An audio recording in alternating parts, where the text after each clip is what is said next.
झूठ बोला तुमने दया से? हाँ, भाई जैसा है ना वो तुम्हारा, इस तरह से दिल दुखाया? कैसी बात कर रहे हो तारिका? मैं तो सपने में भी उसका दिल दुखाने की नहीं सोच सकता। उसको दुख ना हो इसलिए मैंने झूठ बोला। अभिजीत, झूठ के पैर नहीं होते, वो ज्यादा दूर तक चल नहीं सकता। तुम्हें दया को सब कुछ सच सच बता देना चाहिए था। बताया था मैंने सच उसे, कड़वा सच। मैं सिर्फ ये जानने आया था कि श्रेया ने उस लड़के को हाँ बोला है या नहीं। नहीं, वो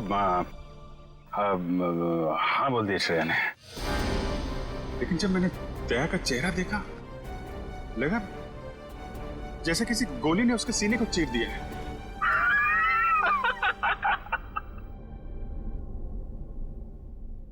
अरे यार, क्या लड़का आया नहीं, तबीयत खराब हो गई उसकी।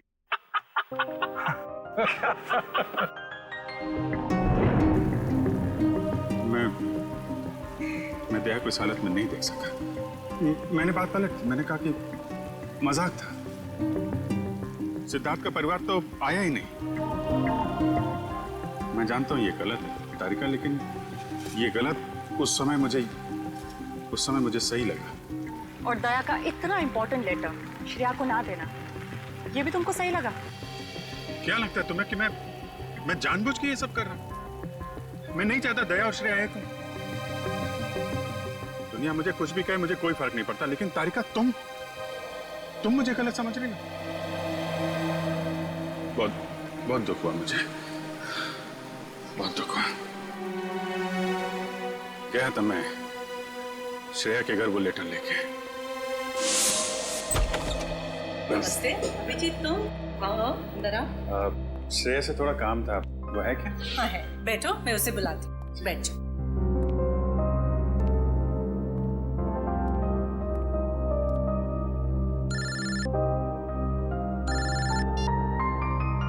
अरे भाई, तुम्हारा ही काम करने आया हूँ यार। अरे भूल कैसे सकता हूँ, लेटर है मेरे पास, अभी दिया नहीं है। जैसे ही श्रेया आती है ये लेटर उसके हवाले कर दूंगा। हैं? अरे यार थोड़ा तो सब्र रखो यार। हाँ मैं करता हूँ। नमस्ते। अभिजीत, मैं तुम्हारे हाथ जोड़ता हूँ, तुम दया का कोई भी लेटर श्रेया को नहीं दोगे। लेकिन दया और श्रेया तो। मैं जानता हूँ दया और श्रेया कुछ कहते नहीं, लेकिन वो एक दूसरे के काफी करीब हैं। मगर मैं अब नहीं चाहता हूँ कि श्रेया अपना फैसला बदले। ये तो दोनों के साथ ज्यादती होगी। आप अभिजीत, मैं मजबूर हूँ। मैंने पिछले साल सिद्धार्थ के पिता से एक बड़ी रकम उधार ली थी, जो मेरे अलावा मेरे घर में कोई नहीं जानता। और अगर श्रेया ने इस शादी से इनकार किया तो वो लोग सारे पैसे वापस मांग सकते हैं, जो मैं अभी देने की स्थिति में नहीं हूँ। लेकिन अंकल, ये तो श्रेया की जिंदगी का सवाल है। तो मैं क्या करूं? इतने पैसे कहां से लाऊं? श्रेया की मां को हार्ट प्रॉब्लम है। तुम लोगों की जरा सी गलती हमें प्रॉब्लम में डाल सकती है। देखिए, अगर सिर्फ पैसे की बात है तो हम लोग मिलकर कोशिश कर सकते हैं। पैसा तो नहीं, वो बात नहीं है। पैसे का इंतजाम हो चुका है, बस 1-1.5 महीने की बात। एक बार मैं उनके सारे पैसे लौटा दूं, उसके बाद तुम ये लेटर श्रेया को दे देना। लेकिन तब तक ये बात हम दोनों के बीच ही रहनी चाहिए, प्लीज। ये आपने बड़ी मुश्किल में डाल दिया। दया से कोई बात छुपाना इतना आसान नहीं है। अब ये बात ना मैं श्रेया को बता सकता हूँ और ना दया को। दया तो इस बारे में कुछ नहीं जानता। वो तो तुम्हें गलत समझ रहा है। इनफैक्ट नफरत करने लगा है वो तुमसे। जानता हूँ, वक्त ने गलतफहमी पैदा कर दी है, लेकिन ये भी जानता हूँ कि सही वक्त आने पर सब ठीक भी हो जाएगा। मैं आज घर पे है, उसको देखने एक लड़का आ रहा है शादी के लिए। उन्हें मेरी फीलिंग्स की कोई कदर ही नहीं है। ये जो लेटर मैं लिख रहा हूँ ये आपको श्रेया तक पहुँचाना है। मेरा वो लेटर पढ़ा, तुमने जवाब नहीं दिया। कौन सा लेटर सर? यार मैंने श्रेया को वो लेटर नहीं दिया यार। तुमने तुमसे कहा कि तुमने उसे वो लेटर दे दिया? हाँ। मुंह मीठा कीजिए। इस खुशी में श्रेया और सिद्धार्थ की शादी पक्की हो गई।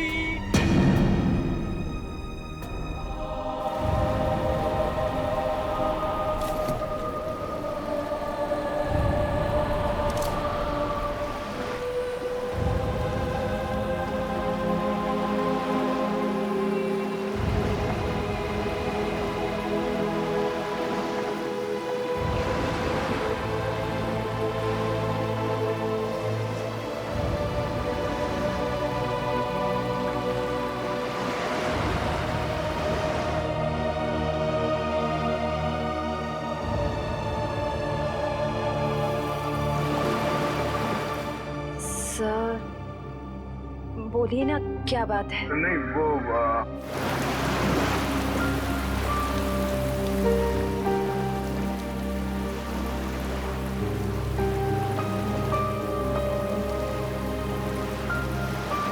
श्रेया और सिद्धार्थ की शादी पक्की हो गई।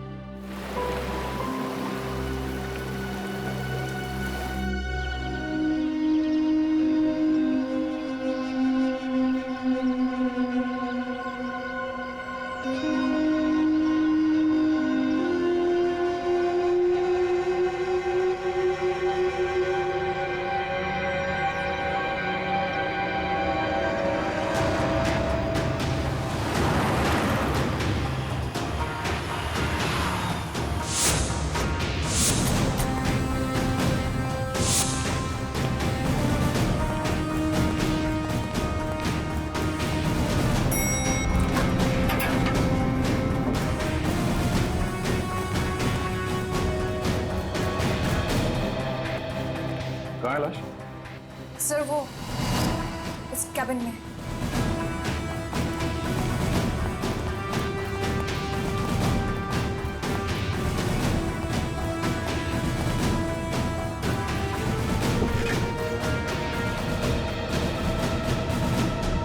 सर एक गोली लगी है सीने में। देखो जरा शरीर से गोली बाहर निकलने का कोई निशान है क्या?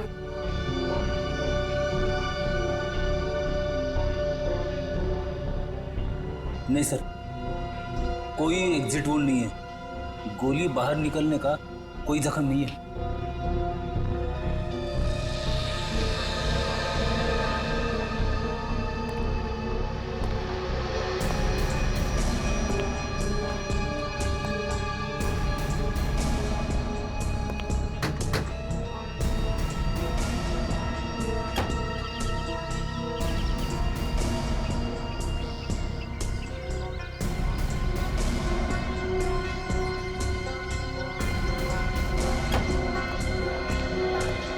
पूरी सर लाश किधर? सर अंदर आइए सर।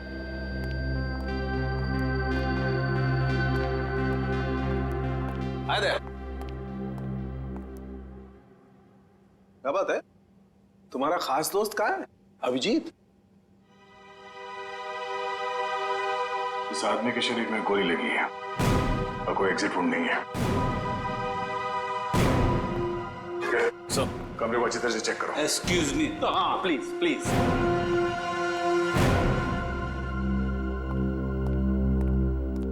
ये तारिका क्या हुआ है? ये तो एकदम उखड़ गया था। कुछ गलत तो नहीं कह दिया मैंने?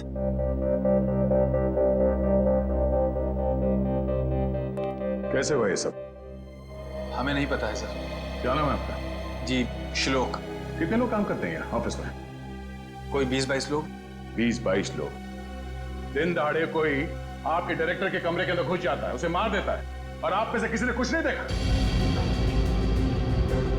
सर मैं आपको सिर्फ इतना बता सकता हूँ कि जो कुछ भी हुआ है वो 1:30 से 2 के बीच हुआ होगा। खून किसने किया वो आप नहीं जानते। खून कितने बजे हुआ ये आपको मालूम है? हाँ सर, क्योंकि सर के केबिन का दरवाजा 1:30 से 2 के बीच अपने आप लॉक हो जाता है। क्यों लॉक हो जाता है? वो तो नहीं पता, सर ने ऐसे ही बनवाया है। तो क्या करते क्या थे कैबिन में 1:30 से 2 के बीच? सर हो सकता है कि वो अपने वाइफ से बात करता हो और नहीं चाहता हो कि कोई उसे डिस्टर्ब करे। नहीं सर, सर शादीशुदा नहीं थे। तो फिर करते क्या थे वो? हाँ? पूजा करते थे, खाना खाते थे, क्या करते थे? सर वो घर से खाना खा के आते थे। और ये कैबिन का दरवाजा हर रोज ऐसे ही बंद होता था? जी सर, जी सर। तो फिर आज उसी दौरान उनका खून हुआ, ये आप लोग कैसे कह सकते हैं? सर ये शालिनी है। सर इनको अंकुश सर से मिलना था, ये दौड़ते हुए उनके केबिन में गई, लेकिन अरे शालिनी, तुम भाग के कहाँ जा रही हो? सॉरी रचना, वो बॉस से कुछ अर्जेंट काम है मुझे। सर से मिलने जा रही हो? लेकिन अभी तो 1:30 बजने वाले हैं, केबिन बंद हो जाएगा उनका। पता है, इसलिए तो जल्दी जा रही हूँ। Excuse me.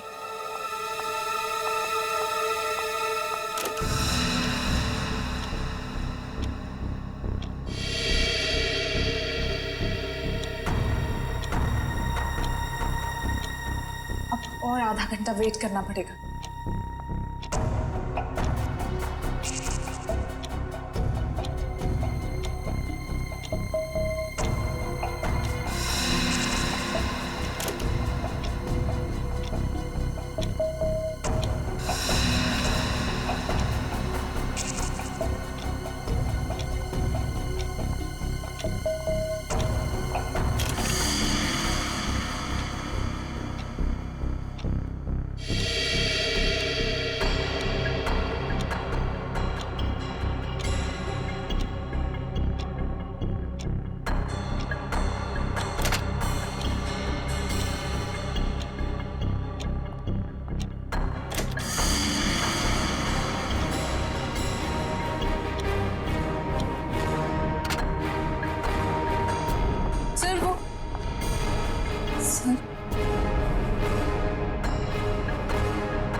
क्या हो गया बॉस को?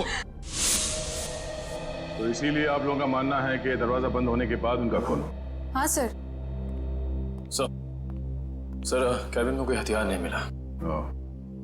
सर हो सकता है कमरे में कोई ऐसा मैकेनिज्म हो जिससे गोली खुद ब खुद चल गई हो।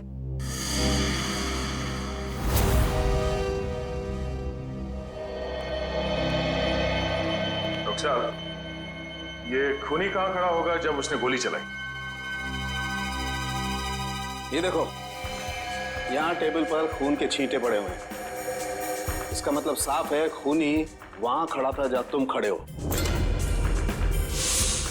और ये अंकुश यहां था। सामने से खूनी ने गोली चलाई जो अंकुश के सीने में आकर के लगी और गोली लगते ही अंकुश यहां जमीन पे गिर गया।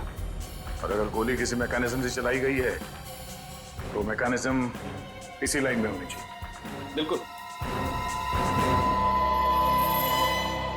रेडी निखिल, जरा देखो कोई मैकेनिज्म दिखता है क्या? मैकेनिज्म? हाँ, जिस वक्त अंकुश की मौत हुई उस वक्त ना कोई कमरे में बाहर से अंदर आया और ना कोई अंदर से बाहर गया। आप लोगों को पता है कि मौत कितने बजे हुई? हाँ, ऑफिस स्टाफ का कहना है कि दोपहर को 1:30 से 2 बजे के बीच। सही है। राइगर मोर्टिस लाश की जकड़न भी यही बता रही है।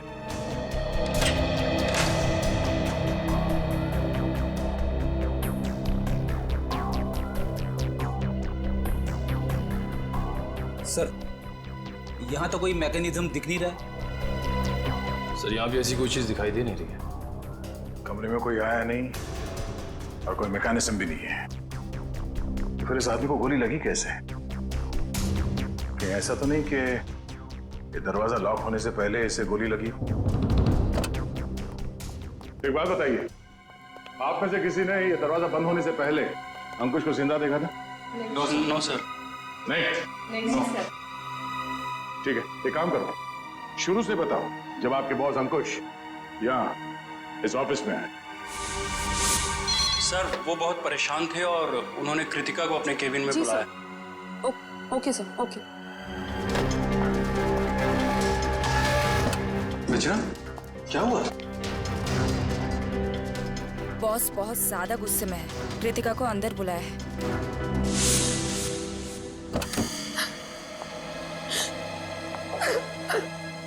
क्या हुआ कृतिका? रो क्यों रही हो? कुछ नहीं। अरे बताओ ना, रो क्यों रही हो?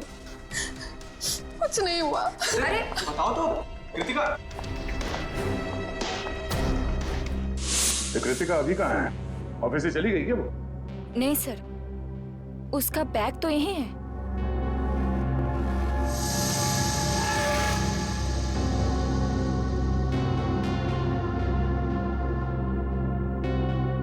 जब कृतिका कैबिन से बाहर निकली तब अंकुश जिंदा था?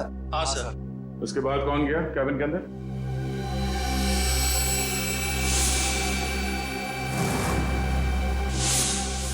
देखिए, हम एक सवाल 2 बार नहीं पूछेंगे आप लोगों से। हम यहाँ ये पता करने की कोशिश कर रहे हैं कि आपके बॉस का खून किसने किया, और इसके लिए हमें आपके सहयोग की जरूरत है। और आपके ऐसे चुप रहने से कुछ हासिल नहीं होगा। इसलिए बताइए, कृतिका के बाहर आने के बाद अंकुश के कैबिन में कौन गया था? सर, त्र्यंबक, रचना और मैं। उस वक्त कितने बजे थे?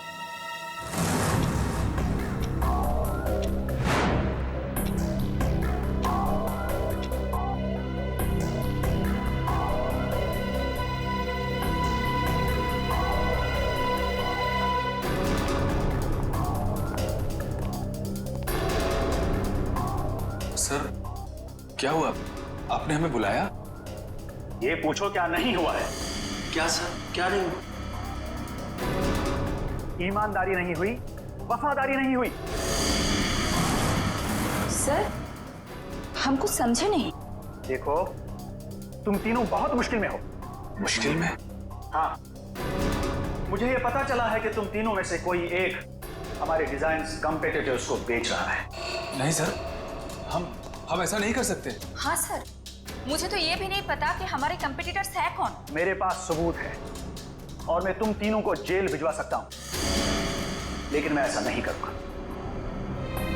चुपचाप शाम के 5 बजे तक मुझे बता दो वो आदमी कौन है। हाँ, उसकी नौकरी तो नहीं रहेगी, लेकिन उसे मैं जेल जाने से जरूर बचा लूंगा। लेकिन सर, हम लोग... मेरे पास ज्यादा समय नहीं, जितना मैंने कहा है उतना करो। तो कोई कंपनी के सीक्रेट्स बेच रहा था? हाँ? सर, अंकुश जरूर भड़का होगा इस धोखे से। कोई भी भड़केगा। बहुत तकलीफ होती है जब उसका कोई करीबी उसे धोखा देता है।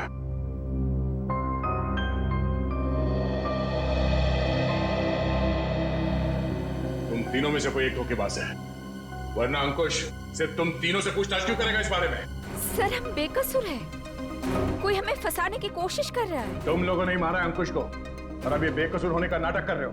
नहीं सर, हम सच कह रहे हैं। अच्छा, वो तो हम पता लगा ही लेंगे कि क्या है सच और क्या है झूठ। तुम कितने बजे अंकुश के कैबिन से बाहर गए थे? सर, यही कोई 1:15 हो रहा होगा। और वो जिंदा थे जब तुम बाहर आई? हाँ मैम। जी। उसके बाद कौन गया था कैबिन में? सर, मुझे पता नहीं है। मैंने किसी को जाते हुए नहीं देखा सर। मैंने भी किसी को अंदर जाते हुए नहीं देखा। सब सबका जवाब एक ही है। सर, समझ में नहीं आ रहा है कौन सच बोल रहा है और कौन झूठ। सर, ये खूनी जो कोई भी है, सर इन तीनों के बाहर आने के बाद दरवाजा लॉक होने से पहले अंकुश के कैबिन में घुसा होगा। और अंकुश का खून करने के बाद शालिनी के आने से पहले निकल गया होगा। खूनी कौन हो सकता है? तो कमरे के अंदर घुसा और किसी ने उसे आते जाते नहीं देखा। अंकुश के कमरे से बाहर निकलने के बाद तुम तीनों कहाँ थे? सर, हम कॉन्फ्रेंस रूम की तरफ चले गए थे ये झूठे लगे इल्जाम के बारे में बात करने के लिए। लेकिन थोड़ी देर के बाद जब हम बाहर लंच के लिए आए तो देखा शालिनी अंकुश जी के रूम की तरफ जा रही थी। 1:15 से लेके शालिनी के कमरे के बाहर आने तक किसी ने किसी को कमरे के अंदर जाते हुए देखा? सर, हमने ध्यान नहीं दिया क्योंकि कृतिका ही ये सब देखती थी। ये कृतिका है कहाँ? पता नहीं सर, बहुत टाइम से आपने उसे देखा नहीं। पूरी से देखो, जब तक कृतिका नहीं मिल जाती कुछ पता नहीं चलेगा। आप लोग सीसीटीवी कैमरा की फुटेज क्यों नहीं देखते? उसमें पता चल जाएगा। तुम कौन हो? जी मैं सुमित, कृतिका का बॉयफ्रेंड। और ये सीसीटीवी कैमरा के बारे में क्या बता रहे हो?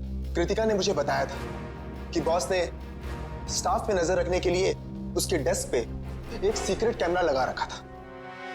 क्या कैमरा?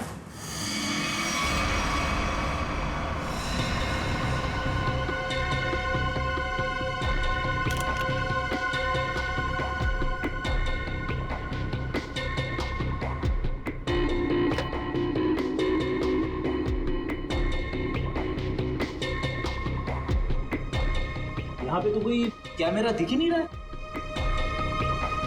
खुफिया कैमरा है, छुपा के रखा होगा।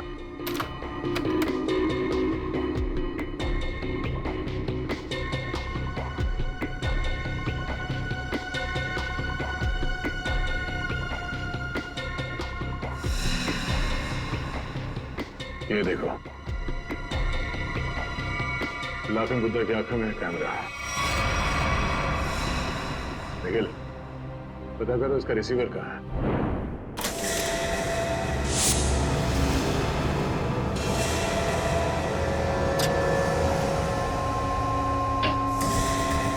मैम!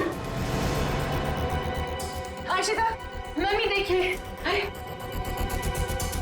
कृतिका, कृतिका, संभाल के।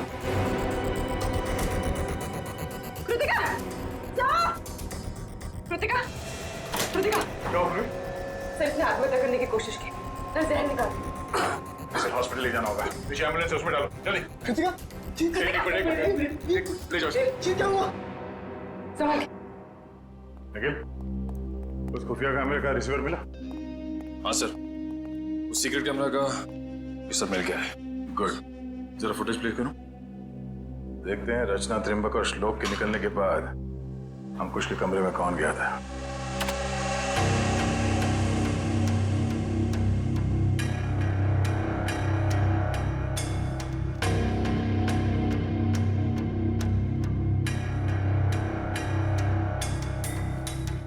उन तीनों ने कृतिका के बारे में जो कहा था वो तो सही निकला। अब आगे देखते हैं।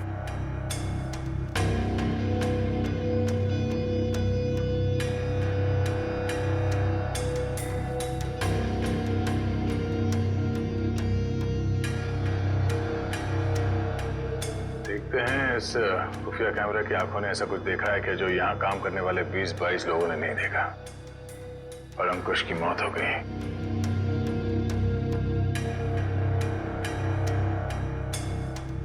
एक मिनट रुको सर, ये आदमी कौन है? प्ले करो, फॉरवर्ड करो सर। बस इसका चेहरा तो ठीक से दिख ही नहीं रहा है। ये आदमी कैबिन के अंदर गया एक 20 को, बाहर निकला एक 25 को, और बड़ी हड़बड़ाहट में निकला है बाहर। निकले, काम करो, ऑफिस के स्टाफ मेंबर्स को बुलाओ, और हाँ, उस वॉचमैन को भी लेके आओ अंदर।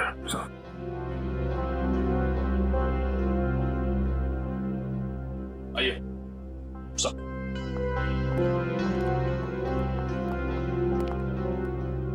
देखिए, इस आदमी को पहचानते हैं आप?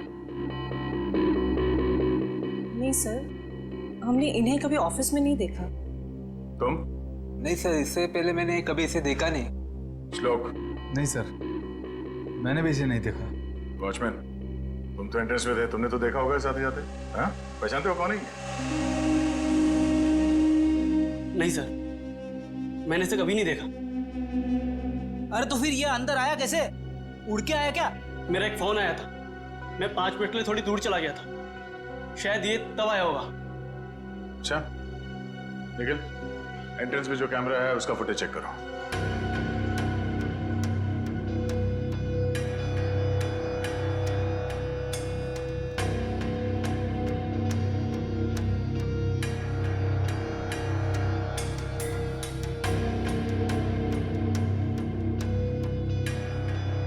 एक मिनट, इस फ्रेम को फ्रीज करो।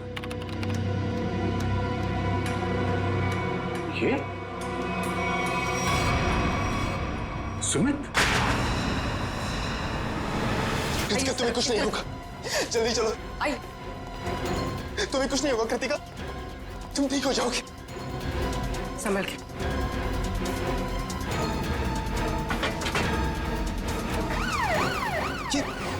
नहीं जा रहा। अरे ये क्या कर रहे हैं सर? कृतिका के पास मेरा रहना जरूरी है। तुम आज इस ऑफिस में से पहले भी आए थे? हाँ, कृतिका बहुत परेशान थी, उसी ने मुझे फोन करके बुलाया था। अंकुश का खून करने के लिए? ये कैसी बातें कर रहे हैं आप लोग? सच है, वही कह रहे हैं, समझे? तुम अंकुश के कैबिन में घुसे, उसका खून करके वहां से निकल गए और तुम कृतिका से मिले भी नहीं। सर ऐसा कुछ भी नहीं है, मेरी बात समझने की कोशिश कीजिए। आप लोग जैसा समझ रहे हैं ऐसा कुछ भी नहीं, मैंने किसी का खून नहीं किया है। चल अंदर चल, तेरी राम कहानी हम लोग वहीं सुनेंगे। सर मैं सच कह रहा हूँ, मैंने खून नहीं किया है। तुम्हारे गिड़गिड़ाने का कोई फायदा नहीं है, हम जानते हैं कि अंकुश का खून तुम नहीं किया है। काश सर, अगर मैंने उसका खून किया होता तो मुझे अपना गुनाह कबूल करने में खुशी होती। मैं उसे मारना चाहता था लेकिन मार नहीं पाया। तुम अंकुश को क्यों मारना चाहते थे? क्योंकि वो कृतिका को परेशान कर रहा था, उससे शादी करना चाहता था। कहता था कि अगर शादी नहीं करोगी तो उसे नौकरी से निकाल देगा। बार बार अपने एमडी होने की धमकी देता था। क्या करती बेचारी कृतिका, उसके ऊपर उसके बूढ़े माँ बाप की जिम्मेदारी थी। इसीलिए तुमने बदला ले लिया अंकुश का खून करके? नहीं सर, तब मुझे कृतिका ने बुलाया था, वो बहुत रो रही थी। अंकुश ने फिर से उसे धमकी दी थी, पर जब मैं ऑफिस पहुंचा तब मुझे वो नहीं दिखी। तब मैं जाकर अंकुश को धमकाया और वहां से बाहर चला गया।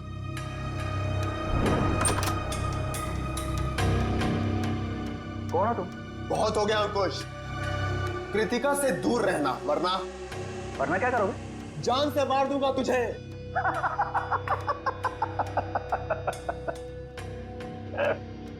अरे जा, जो करना है कर, कृतिका सिर्फ मेरी बनेगी।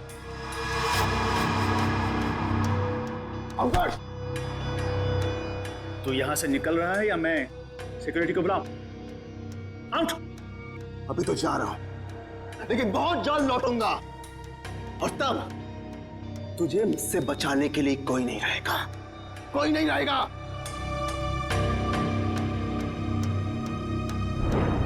हमारे पास सबूत है, तुम 1:20 में अंकुश के कमरे के अंदर गए थे और ठीक 1:25 को बाहर निकले थे। क्यों? फिर भी मैं बार बार यही कहूंगा कि मैंने खून नहीं किया है। देखो सुमित, दया सर को गुस्सा मत दिलाओ, सीधी तरीके से मान जाओ कि खून तुमने किया है। क्योंकि तुम्हारे जाने के बाद यहाँ की स्टाफ शालिनी जब कैबिन में गई तब अंकुश मरा पड़ा था।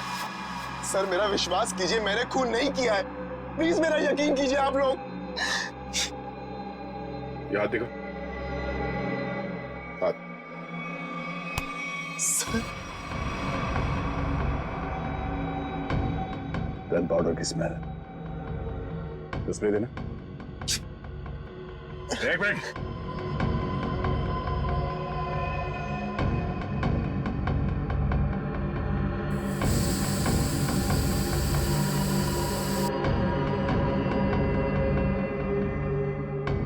तुम्हारी उंगली पे गन पाउडर है, इसका मतलब है हाल ही में तुमने गोली चलाई है।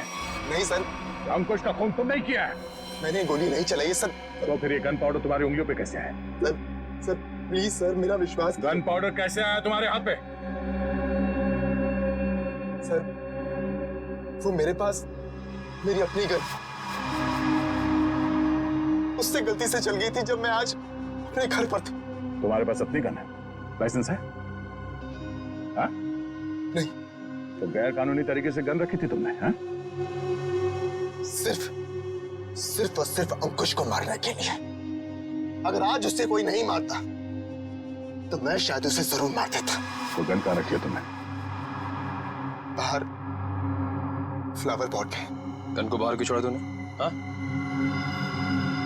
क्योंकि कृतिका ने मुझे कसम दी थी कि मैं अपने साथ गन अंदर लेकर ना आऊं, वरना गुस्से में मैं कहीं उसके बॉस को मार ना दूं, इसलिए बाहर छोड़ दी।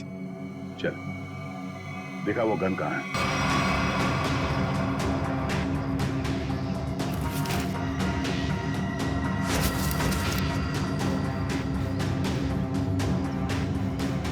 ये तुम्हारी का? हाँ सर।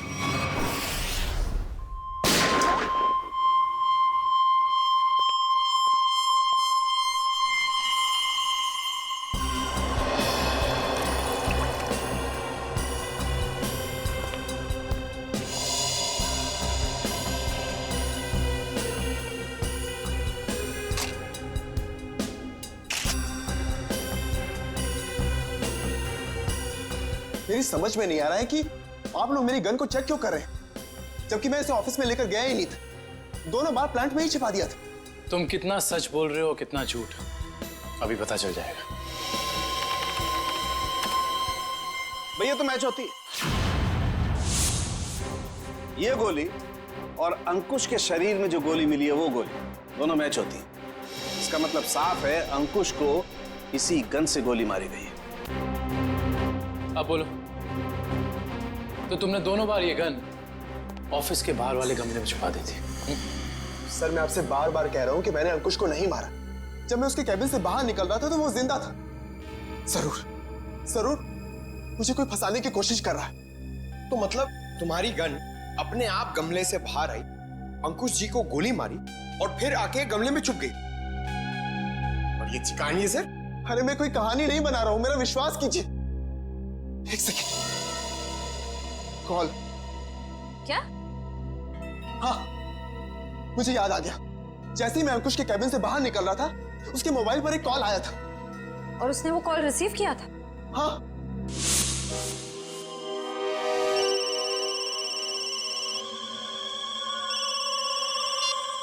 हाँ बोल।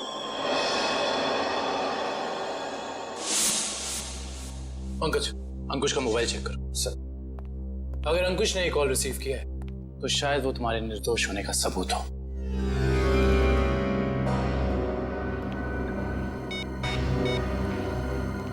सर, अंकुश को 1:25 पे कॉल आया था सर, और 7 मिनट तक कॉल चली। 7 मिनट? 1:25 को कॉल आया था। दरवाजा बंद होता है ठीक 1:30 बजे, यानी कि दरवाजा बंद होने के 2 मिनट बाद तक ये कॉल चला। सर, शायद वो जिंदा था। पंकज, इस नंबर पर कॉल करके चेक करो कि वाकई इस आदमी की अंकुश से बात हुई थी कि नहीं।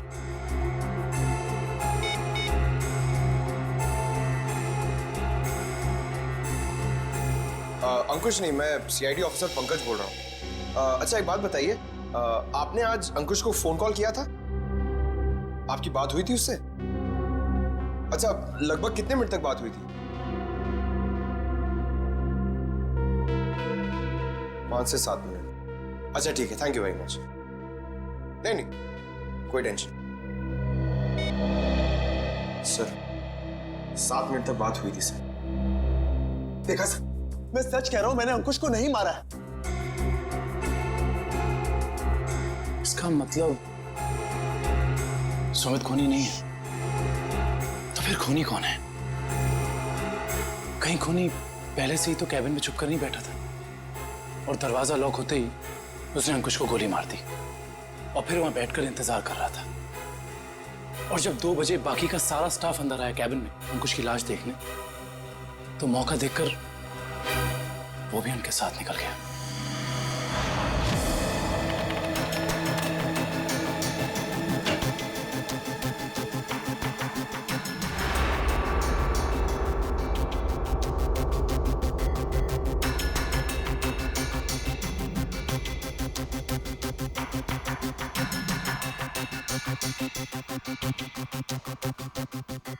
ये देखिए सर, शालिनी के चीखने के बाद जो 6 लोग कैबिन के अंदर आए थे वही 6 लोग कैबिन से बाहर गए। इसका मतलब है कैबिन के अंदर कोई छुपा हुआ नहीं था। कैबिन के अंदर कोई छुपा हुआ नहीं था। इस दरवाजे से कोई अंदर नहीं आया और अंकुश इस कमरे में अकेला था जब ये दरवाजा बंद हुआ। तो इस कमरे के अंदर आने का इस दरवाजे के अलावा सिर्फ एक ही रास्ता है, वही ये खिड़की।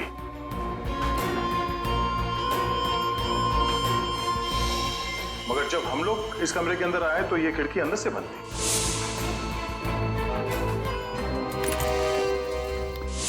तो अगर हम ये मान के चले कि कोई इस खिड़की के जरिए अंदर आया है तो नीचे से ऊपर आना तो बहुत मुश्किल है, और किसी ने तो देखा ही होगा उसे ऊपर आते हुए। दूसरा रास्ता बचता है ऊपर टेरेस से।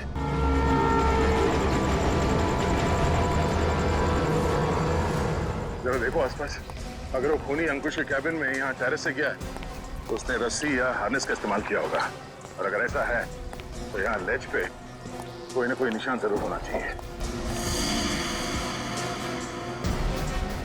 मुझे चेक करो।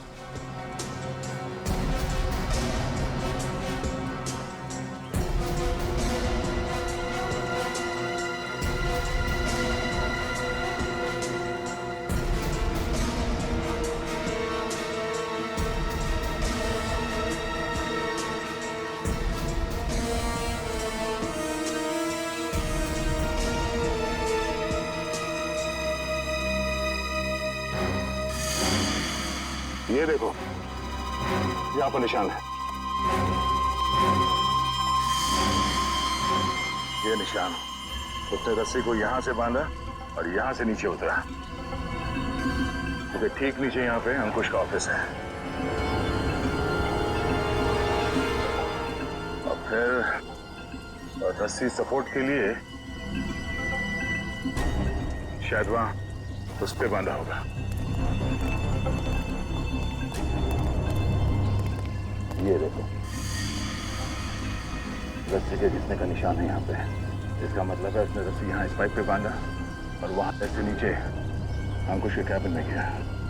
कमाल है सर, खूनी इतना कुछ करता रहा लेकिन किसी ने उसे देखा तक नहीं।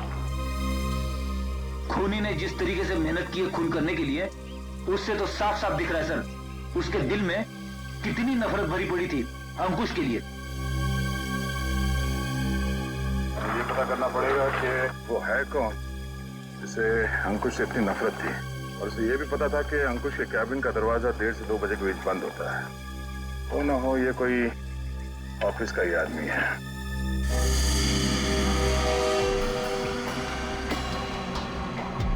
खूनी टेरेस से रस्सी के सहारे नीचे उतरा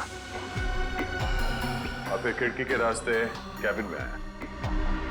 लेकिन आपने तो चेक किया था, खिड़की अंदर से बंद थी, जिसका बाहर से खुलना नामुमकिन था। एग्जैक्टली फ्रेडी, इसका मतलब है खून होने से पहले खूनी ने या उसका साथ देने वाला कोई ना कोई इस ऑफिस में था जिसने छुपके से ये लैच, खिड़की का लैच खोल दिया ताकि इसे बाहर से खोल सके। फिर सर खूनी ने खिड़की को अंदर से लॉकअप किया। ये शायद तब हुआ होगा जब ऑफिस के बाकी के स्टाफ मेंबर्स अंकुश की लाश देखने के लिए कैबिन के अंदर घुसे। खूनी यहाँ से अंदर आया और उसने अंकुश को गोली मार दी। गोली चलने की आवाज नहीं, शायद गन पे साइलेंसर लगा हुआ था। और फिर अपना काम करने के बाद खूनी वापस इस खिड़की से ऊपर चला गया। मगर खूनी ने एक गलती कर दी। वो क्या सर? लैच। जब उसने खिड़की खोलने के लिए ये लैच ऐसे खोला होगा, जाहिर सी बात है उसने ग्लव्स पहनने की तकलीफ नहीं की होगी। इसका मतलब खूनी के उंगलियों के निशान उस लैच पे है। हाँ फ्रेडी, और अब ये उंगलियों के निशान ही हमें खूनी के गर्दन तक ले जाएंगे।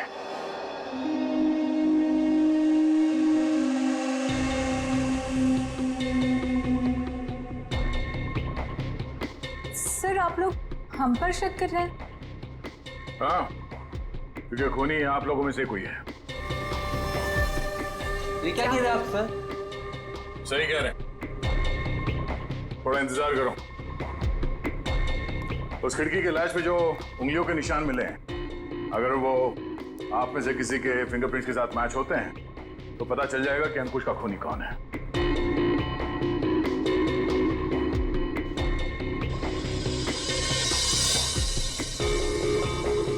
ठीक, आप जाइए, आप आइए।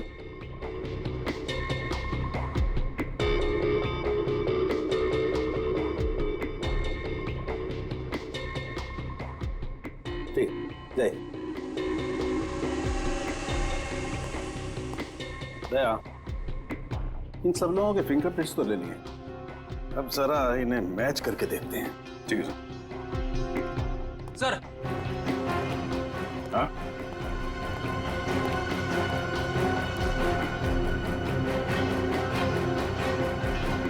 खूनी ने टेरेस से नीचे उतरने के लिए जिस रस्सी का इस्तेमाल किया था वो रस्सी कहीं मिल नहीं रही है। अच्छा, रेडी? वो रस्सी यहाँ ऑफिस में होनी चाहिए। ढूंढो, देखो कहाँ है वो रस्सी। सबसे बड़ा सबूत है, इस फिंगरप्रिंट से भी ज्यादा बड़ा। अगर वो रस्सी मिल गई तो समझ लो खूनी अपने आप अपने हाथ आ जाएगा।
सॉरी भाई दया। क्या बात है डॉक्टर तारिका? केबिन में मिले फिंगरप्रिंट्स इनमें से किसी से मैच नहीं हो रहे। ये कैसे हो सकते डॉक्टर तारिका? इनमें से किसी न किसी के उंगलियों के निशान मैच होने चाहिए थे। आप लोगों से कोई गलती हो गई होगी। नहीं यार दया, ऐसा नहीं है, हमसे कोई गलती नहीं। हो सकता है दया इनमें से कोई खूनी नहीं होगा, तो खूनी नहीं होगा तो फिंगरप्रिंट्स कैसे मैच होंगे? हो सकता है इस बार गलती आप लोगों से होगी। नहीं, मैं सही हूं और मैं साबित भी कर सकता हूं। खूनी इन्हीं में से कोई है और वो खुद ब खुद सामने आएगा। सामने आ जाएगा मतलब तुम्हारे सामने आकर के खड़ा हो जाएगा, कहेगा लीजिए दया जी मैंने खून किया, मुझे हथकड़ी पहना दीजिए। यार बात कर। डॉक्टर साहब इस बार ऐसा ही कुछ होगा। डॉक्टर साहब ने आप लोगों के हाथ पे एक केमिकल लगाया था। वो केमिकल रिएक्ट करेगा और वो केमिकल तब रिएक्ट करेगा जब आप में से जो खूनी है वो ऊपर टेरेस पे जाके पानी के टैंक के अंदर से वो रस्सी निकालेगा। वो रस्सी हमें तब मिल गई थी जब पहली बार हम लोग छत पे गए थे।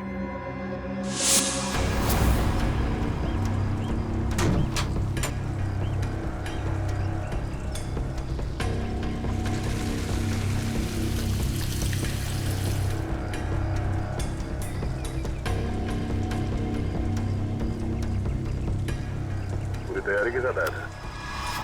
उस रस्सी पे हमने एक केमिकल लगाया है और वो केमिकल तब रिएक्ट करेगा जब आप लोगों के हाथ पे लगा हुआ केमिकल उसके कांटेक्ट में आएगा। आप लोगों के हाथ चमकने लगेंगे अंधेरे में। Lights off.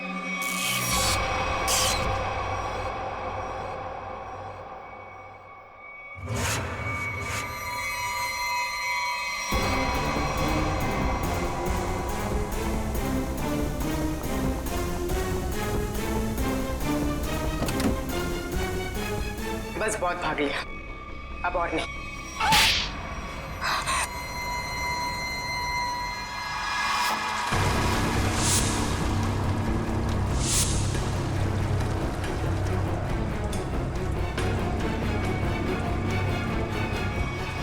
तुमने अंकुश को क्यों मारा?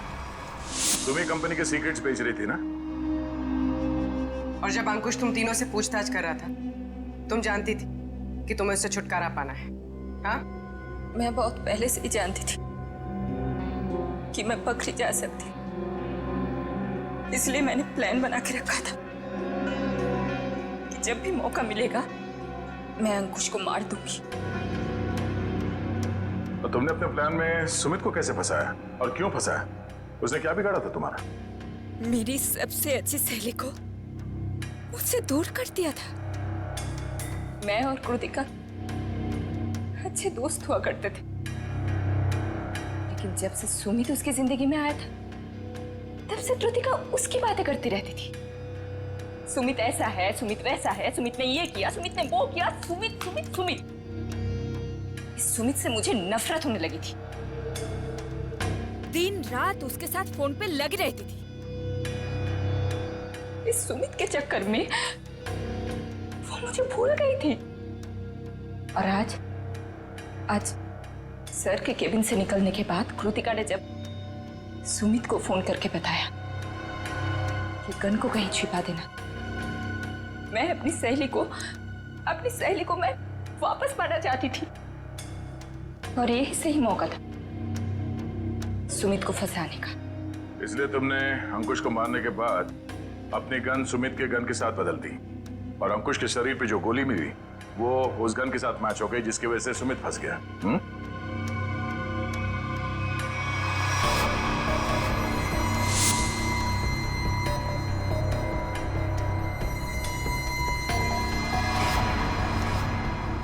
और जब अंकुश अपने कैबिन में तुम तीनों पे भड़क रहा था, उस वक्त तुमने चुपके से उस खिड़की का लैच खोल दिया।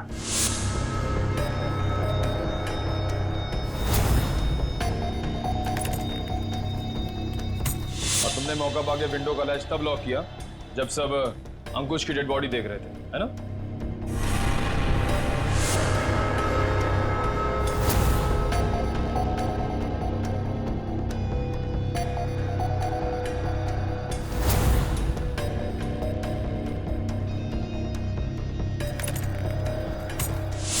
तुम्हें कैसे मालूम कि सुमित के पास कौन सी गन है?